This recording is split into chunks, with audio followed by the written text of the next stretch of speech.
Hey, this is Kat of Kattalestv, and my stomach is getting fat.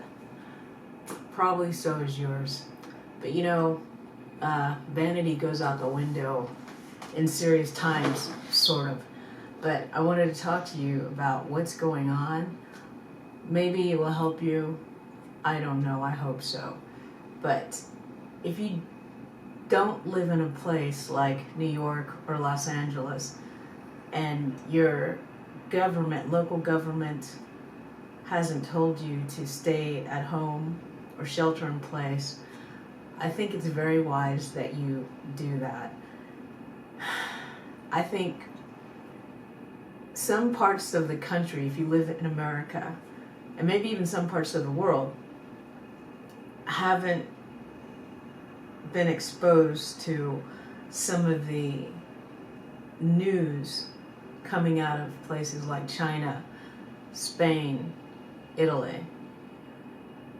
And if you listen to the doctors that have been trying to warn people, if you're listening to what they're saying, it can help all of us be better prepared for what's going to happen where we live.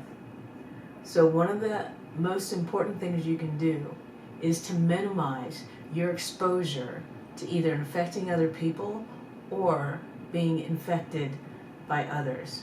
And you can do that by minimizing your time outside in places where other people are.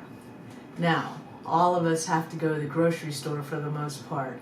So one of the things you can do is social distancing. And if you don't know what that is, that means standing apart from other people at least 6 feet. A lot of stores that I've noticed, like Ralph's, and I'm in California, by the way, so your grocery store might be different, but Ralph's and Trader Joe's have been obeying those kind of parameters where people are standing apart from each other. A lot of times, even before this thing happened, people were always like this close. This is extremely important. Stand apart from each other.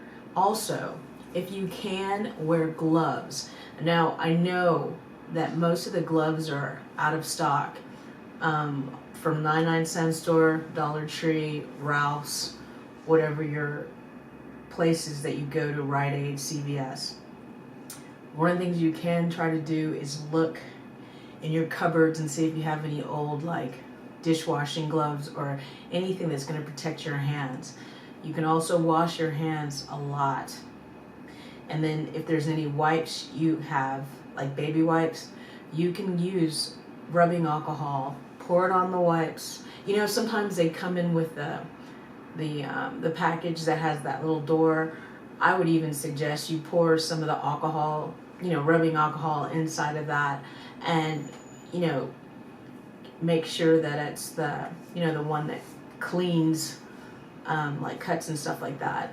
And then you use those wipes to wipe your hands and keep some in your purse, your backpack, whatever, especially if you're riding the metro. One of the things that I'm doing is I have a friend in Italy, and he's been telling me what's happening there, and it's very helpful. But also there's lots of videos that the doctors and the nurses are sharing, trying to tell us things that we can do. And one of the things that my friend in Bologna was saying is that the metro, of course, is a hotbed for, catching diseases and people being unsanitary because they're touching, the metal bars, they're sitting in seats, they're sneezing. I was on the metro recently, and there was a guy, I saw him cough in his hand after he'd moved to different seats. And, there's different people with different hygienic backgrounds, unfortunately. And a lot of people are not taking this seriously. They think it's a joke. The sad thing is, by the time it hits here, it's going to be too late because people have been already affected and they don't take this seriously. There's people still trying to go to church in large groups saying faith is going to help them. No offense, but it's not. Large gatherings of people are extremely dangerous. There's a lot of young people still trying to do spring break. There are a bunch of kids that went down to Florida, partied in the beach, thought everything was hunky-dory, were mad because, people told them be careful and don't go there. They did it anyway. Now we're finding out there's a lot of people coming back from that spring break with the coronavirus. So you want to avoid large gathering. You want to practice social distancing. You want to wash your hands often. You want to carry some type of hand sanitizer with you at all times if you have to go out of the house.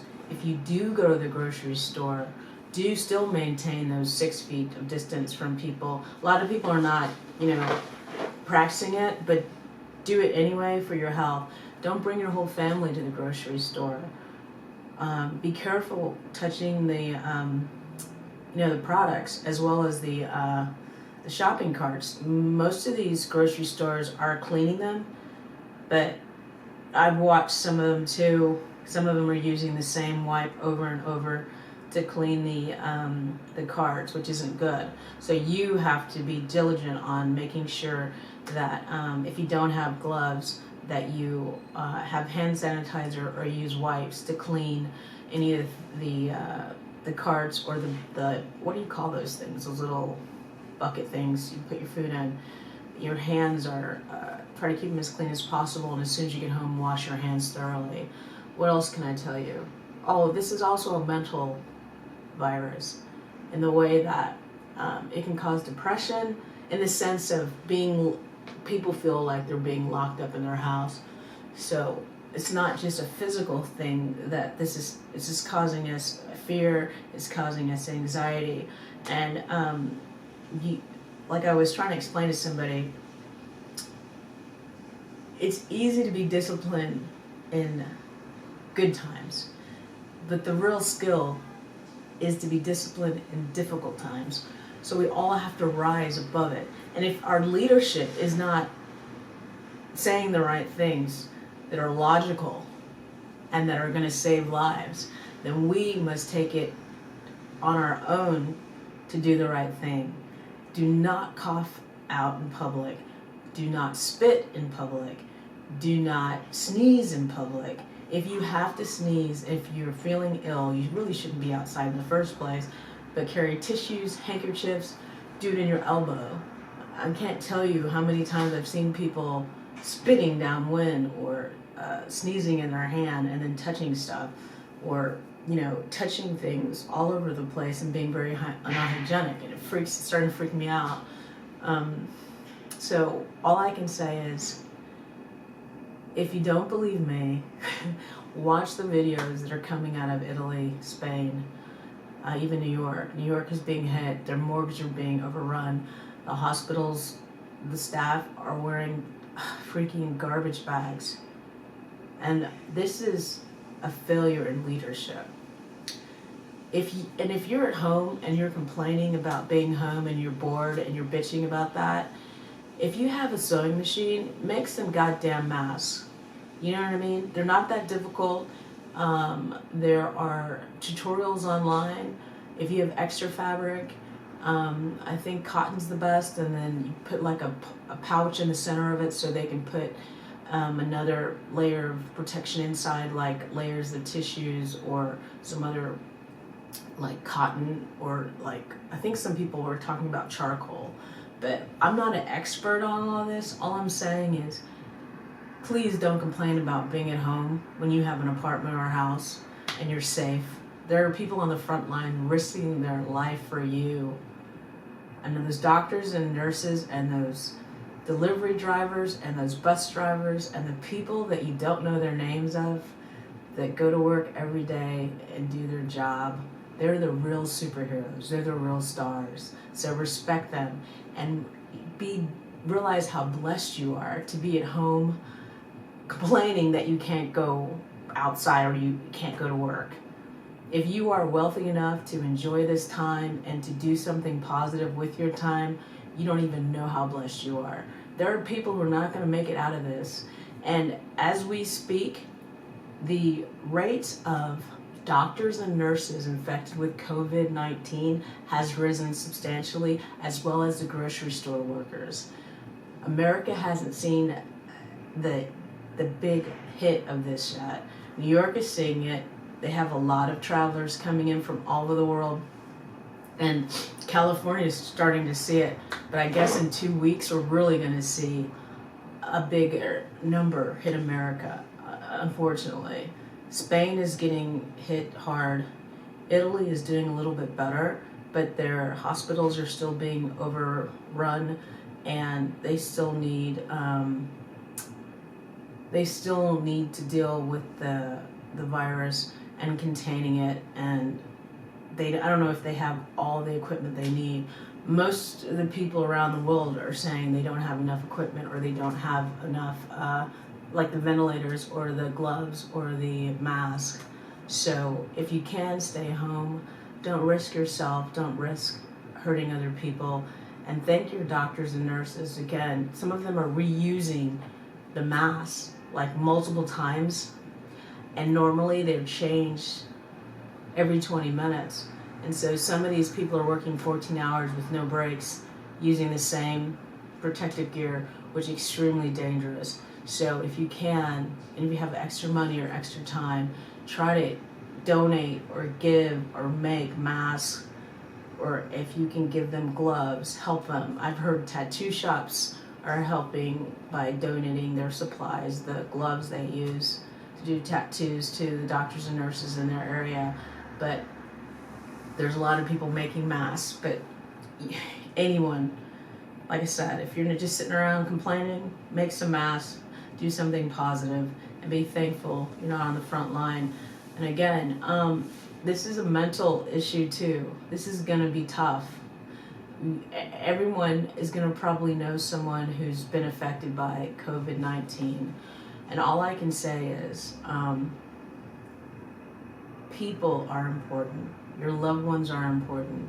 Even the people you don't know are important. And if the leadership is not leading, you have to lead yourself, and you have to do the right thing. And there's some people who do not believe this.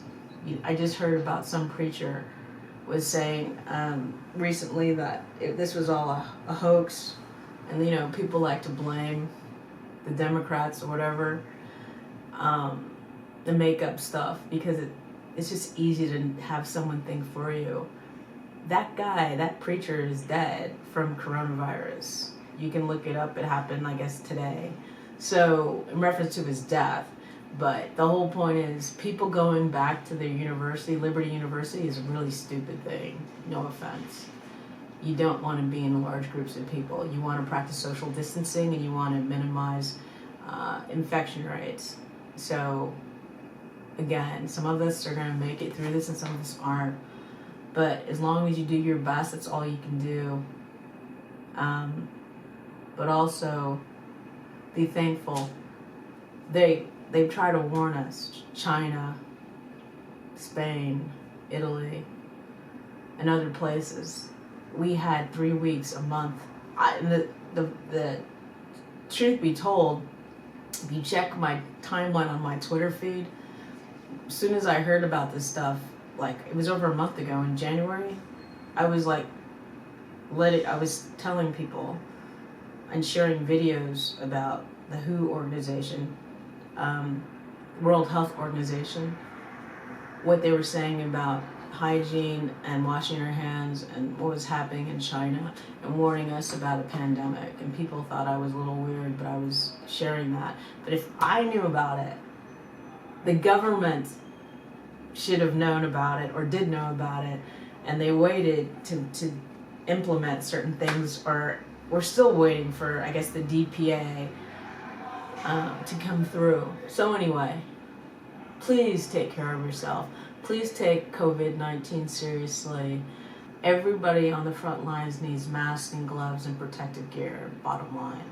And there's not a shortage in ventilators is really bad. So again, I don't know how long this is going to last. I'm going to try to do what I can do. And it's not necessarily easy for me every day. But I'm going to see what I can do, all right? Thank you. Take care. Social distancing. Sneeze in your elbow. Wash your hands for 20 seconds. And cover your coughs and sneezes. And stay your ass at home. Much love. This is Kat of Kattalestv. Bye-bye.